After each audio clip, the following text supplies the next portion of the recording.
Hello guys, നമ്മുടെ machine ചൂണ്ടയിലൊരു ഇതുണ്ട് കേട്ടോ, സീക്രട്ട് സംഭവം. നിങ്ങൾക്ക് അറിയുമോയെന്ന് എനിക്ക് അറിഞ്ഞൂടട്ടാ. അപ്പോൾ നമ്മൾ കാണിച്ചു തരാം കേട്ടോ. അപ്പോൾ ഗൈസ് നമ്മളാ സീക്രട്ട് കാണിച്ചു തരാം. നിങ്ങൾക്ക് അറിയുമോയെന്ന് എനിക്കറിയില്ല കേട്ടോ. ഇത് നമ്മുടെ പിടി നമുക്ക് ലൂസാക്കാൻ വേണ്ടിയിട്ടുള്ള കണ്ട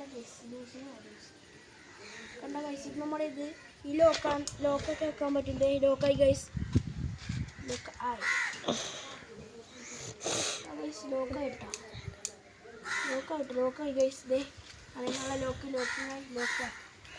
അടുത്ത നമ്മൾ ലൂസിങ് ആണ് കേട്ടോ. ഈ പിടി നമ്മുടെ ലൂസ് അടിക്കണം. ഇത് പിടിച്ച് തിരിക്കണം.